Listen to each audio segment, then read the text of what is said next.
Is the government actually bullying a B40 school right now? Here's what's happening. SJKT Ladang Kinrara is right next door to this massive complex called Viara Residence. The developers of Viara Residence want to widen an existing road into their complex, but that would mean tearing down a huge chunk of the school. This includes the school's canteen, their music room, and the kindergarten. But the biggest issue is not just the developers who are pressuring the school. DBKL themselves are pushing for a demolition. To understand why, here's a bit of background. VR Residence is said to have a whopping 1,600 units, which is like 1,600 times more than the population of Perlis. Right now, the school sits mostly in Selangor, which is a tiny bit extending into KL. Yup, the very land that DBKL and the developers want to tarik. Basically, DBKL wants to widen the road because the current two-lane setup can handle all that traffic. But here's where it gets really messy. Neither the school nor the Selangor Side Town Council, aka MBSJ, were invited to the meeting where the demolition plans were allegedly decided. And we say allegedly because the local gov reps have flat out said that the decision never happened. So who's really pulling the strings here? It's time to talk about someone with the biggest stake in the game, the developers of VR Residence, aka Fajar Baru.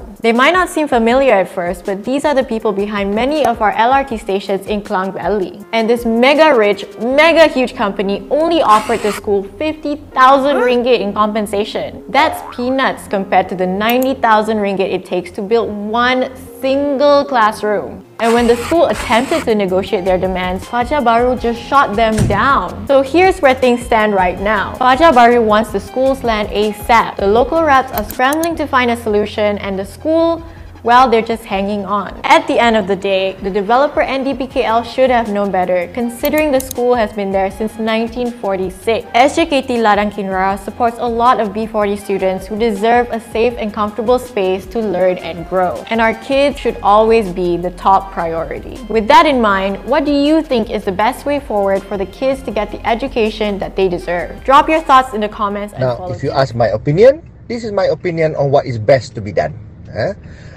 That school, look at everybody's perspective, everybody's interest, be fair, be logical, and we want a win-win situation for everybody.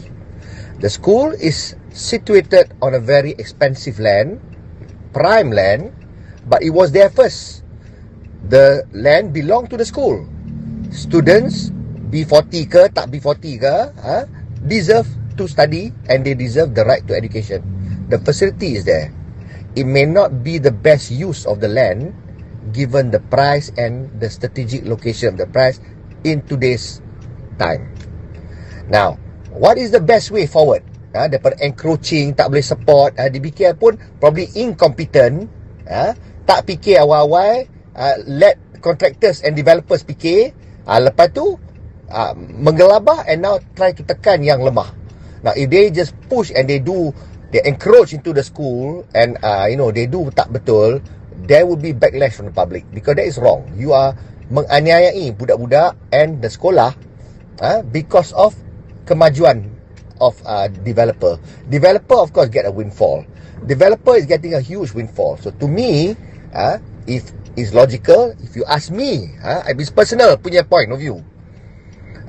I get the school punya stakeholders to come to the table and offer something to the school, bukan 50,000, offer something to the developer pun. Why don't that school, bukannya sekolah lama pun, bukan yang bahaya sangat main bangunan pun, propose now that school demolish completely, take over the land, have some more development there.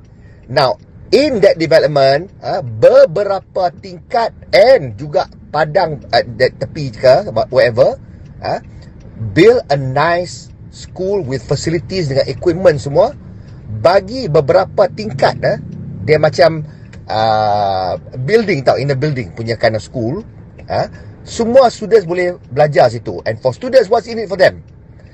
They get better facilities, better equipment, better space, meja, furniture semua baru, and they get space there. What's in it for the developer? Developer get extra space because the rest of the tingkat dia boleh jual, dia boleh buat dapat duit, higher returns to investment. But don't squeeze the school. give them a good deal. So windfall for the school, windfall for the developer, and DBKL get to cover their screw-ups, and everybody is a win-win situation. To me, that is what I would do. DBKL can facilitate repurposing that piece of land and approving other another block ke apakah kat tempat sekolah tu. Guna tanah tu. Best use of the land, but give sufficient space for the school, tailor-made for that school. Lainkan school tu dalam building. Let it be kat situ. Students belajar lebih and give better facilities for the students and the school and the teachers.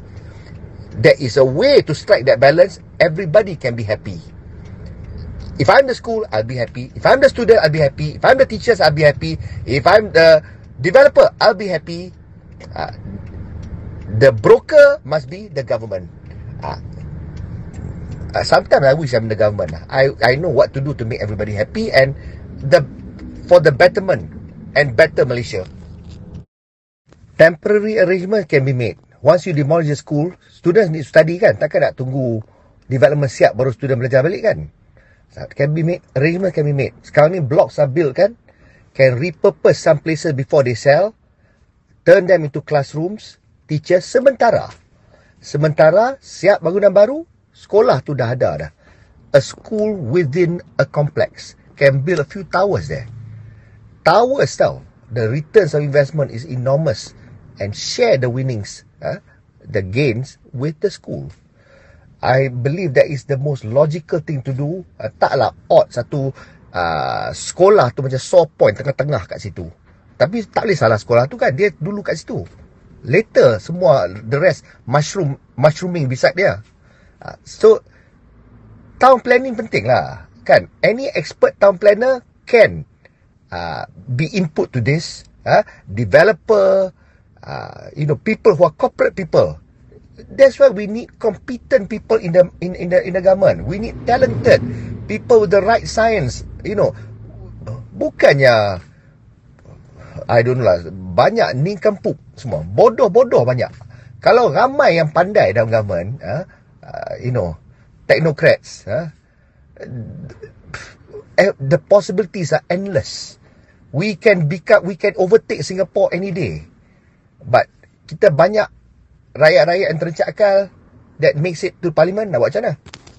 If you want to see more content like this, make sure to like, share, subscribe, and hit the bell notification so you don't miss any new videos.